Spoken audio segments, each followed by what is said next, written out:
I'm Lizanne Flynn. I'm a master healer who holds space for any earthling as they reunite body and soul.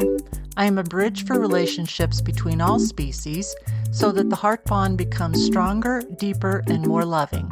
I serve in the roles of animal communicator, medium, and medical intuitive, and I use the tools of shamanic journeying and soul retrieval to support all earthlings in their recovery from past trauma. I'm certified as a canine massage therapist and Reiki master teacher. This is the Animals iView podcast. It seems that the holidays, and I spell that HOLI-DAZE,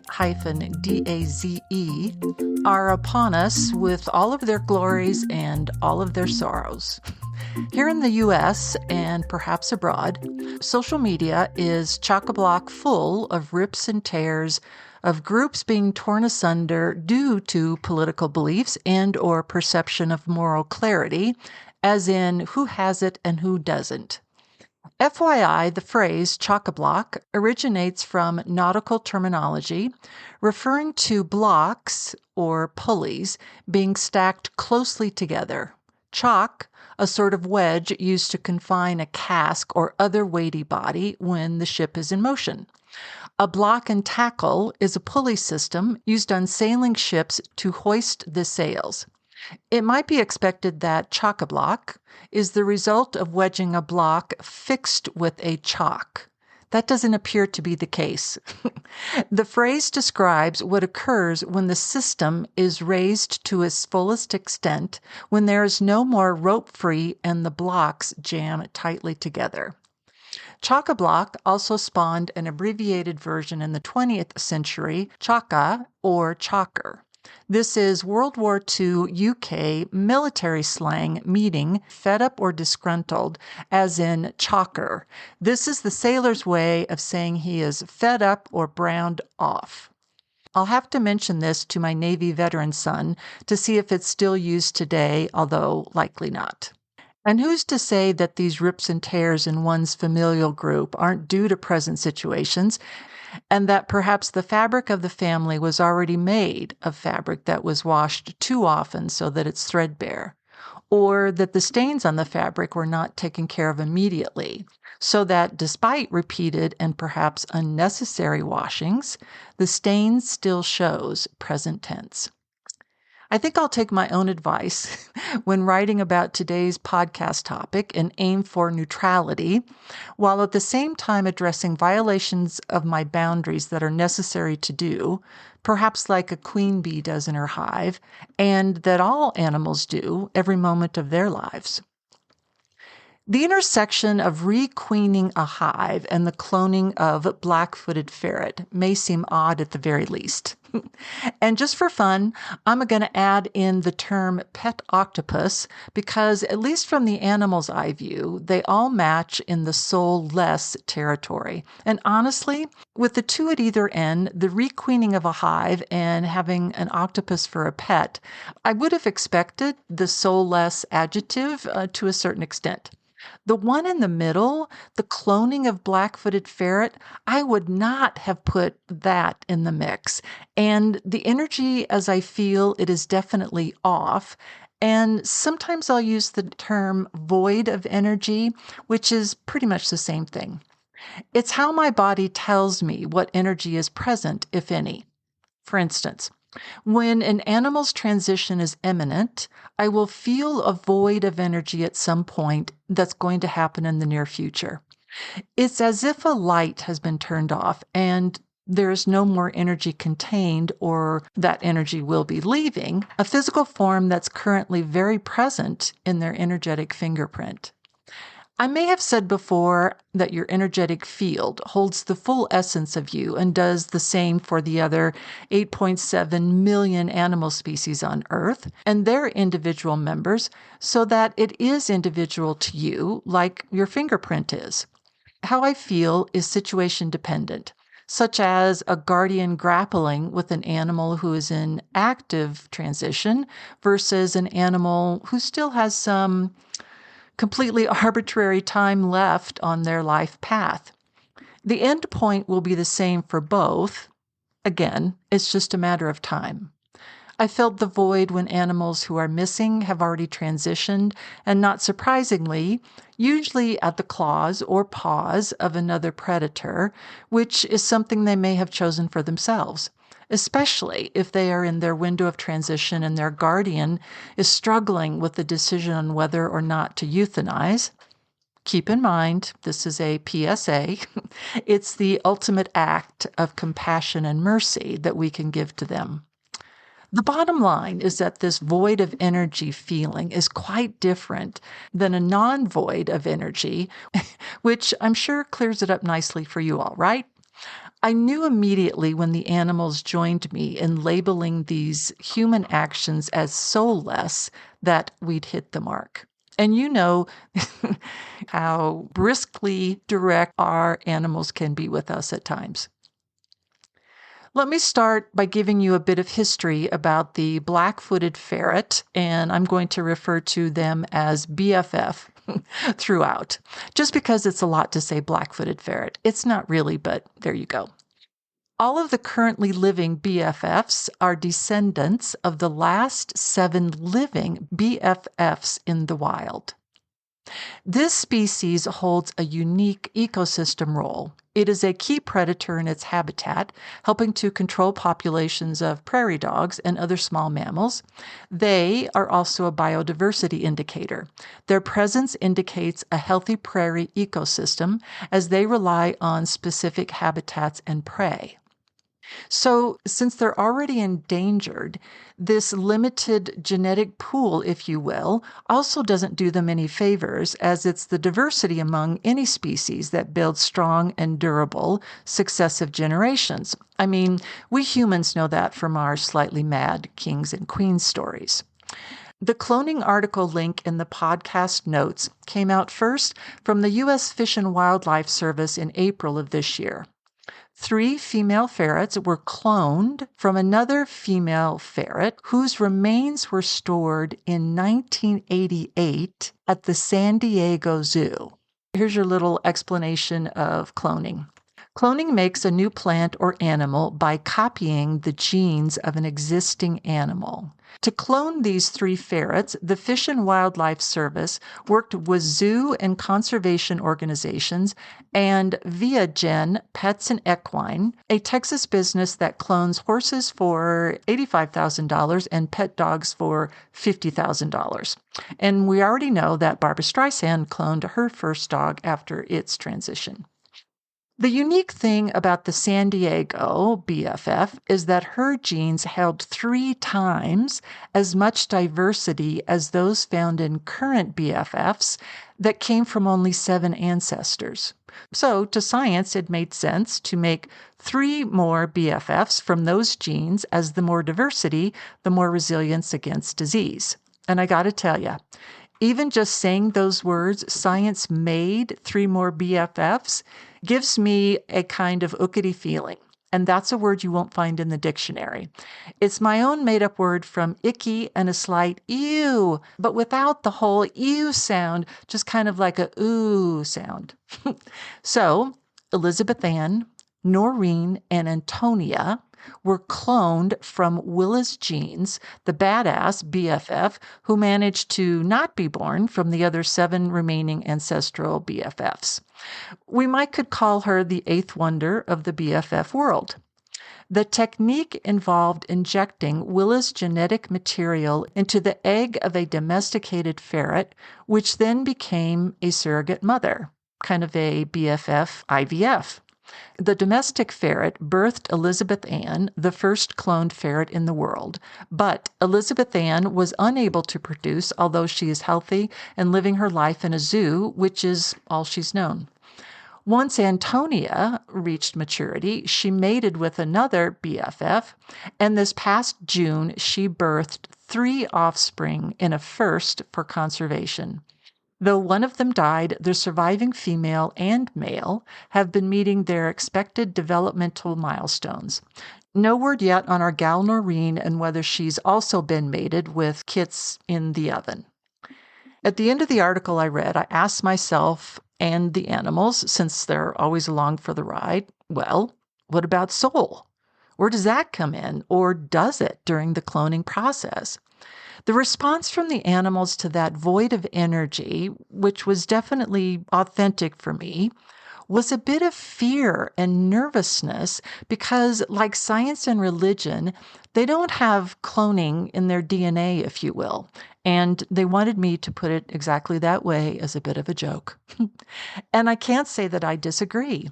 When I think about Antonia and scan for her energetic fingerprint, it's there and it also feels a bit of void of energy.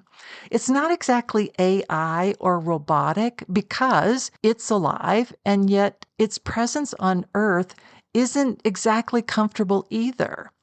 Other BFFs poke their heads out of their dens and are sniffing the air because they also feel this very different fingerprint that looks, acts, and behaves like a BFF, yet she/they don't at the same time.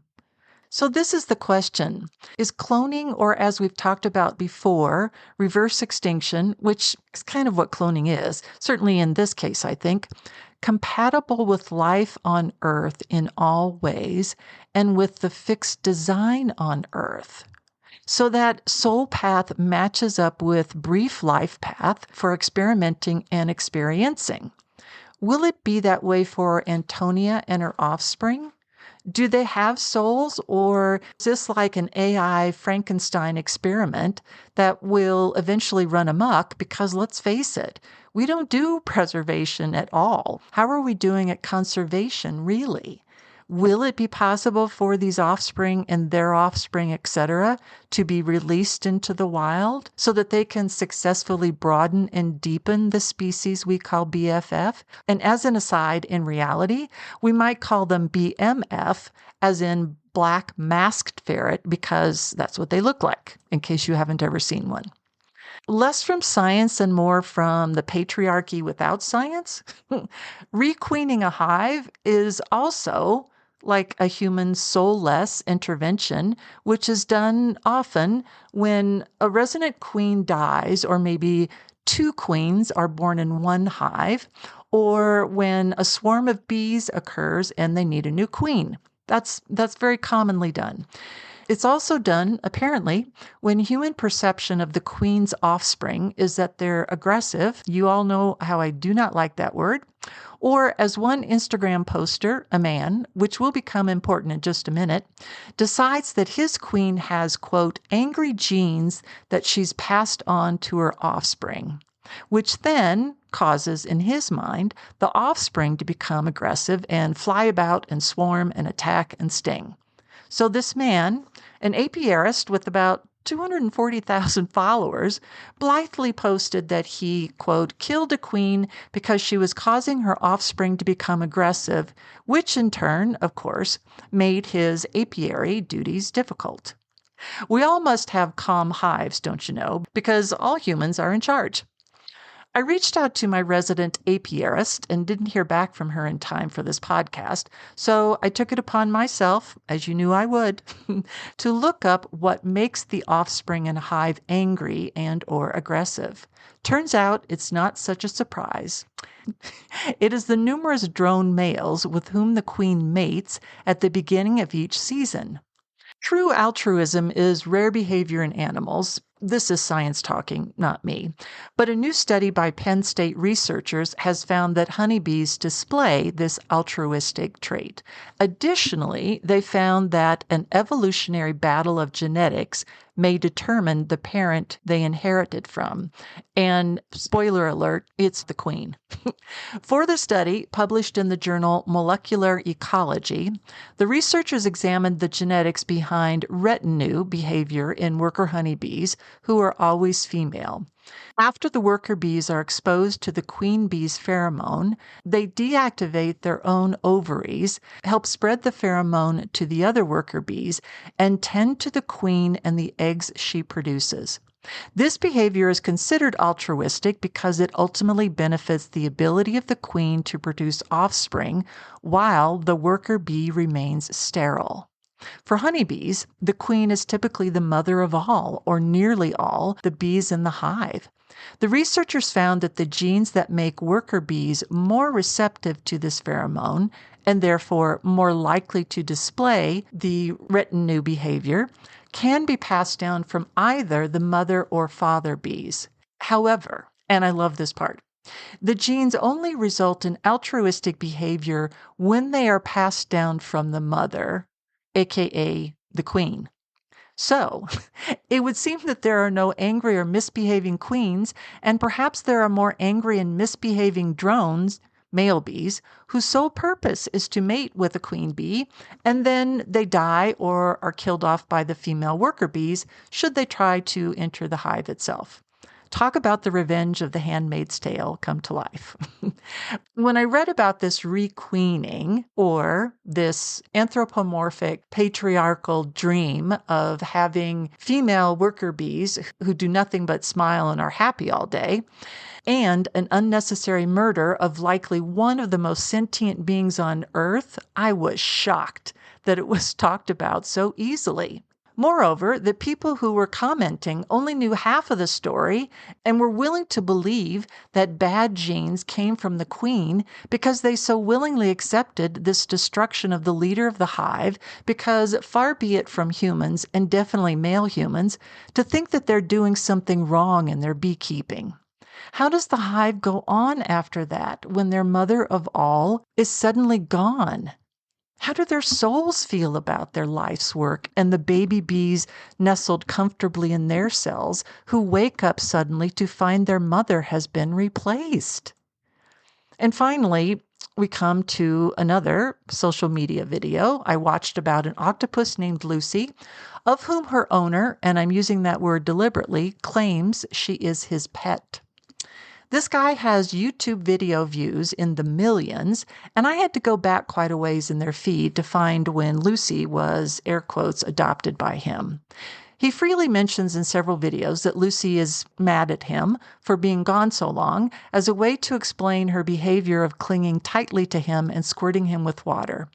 She's currently in a smallish aquarium by herself, and in the latest video, he briefly references that as Lucy has been with him for about a year, her lifespan dictates that she may be leaving him soon, which is true.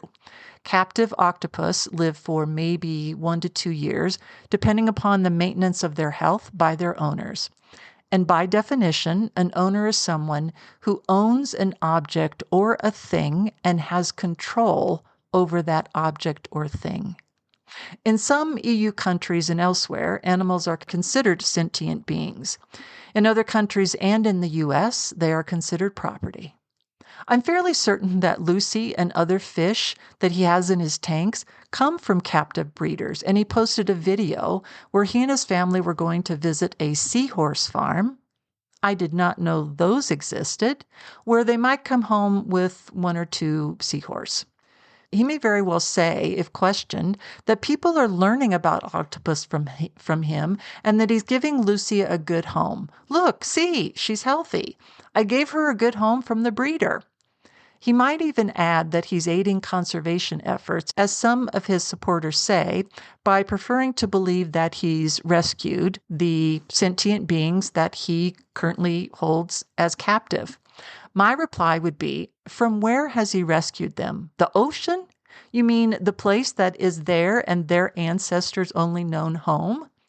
So, while not the same void of energy from cloning and or requeening a hive, the animals and I can't help but wonder about the quality of Lucy's life and her amazingly quirky and unique design of octopus left at home alone in a tank for umpteen hours a day.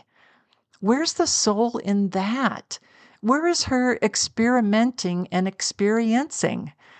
As much as we seek to preserve life on earth in all forms, its balance and partnership with soul, life's extraordinary animating spark, must also be preserved as well and brought forward as part of the unified duality and partnership that flows so effortlessly around the earth.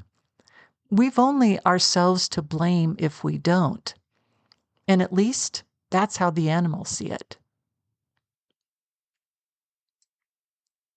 Thanks for listening today. Leave a review and be sure to subscribe to this podcast. I offer all new clients a free 15-minute consultation. To schedule online, go to lizanneflynn.com. Come find me on social media, X, Twitterverse, Instagram, Blue Sky. I'm now on Blue Sky and LinkedIn. I encourage you to sign up for my quarterly newsletter on my website, where I also post notices for upcoming events, the starting date of courses in the Animals iView Academy, and online psychic fairs. The episodes of this podcast are available on my YouTube channel, complete with subtitles. You'll find that link in my podcast footer, and be sure to subscribe. This has been the Animals iView podcast. I'll see you next time.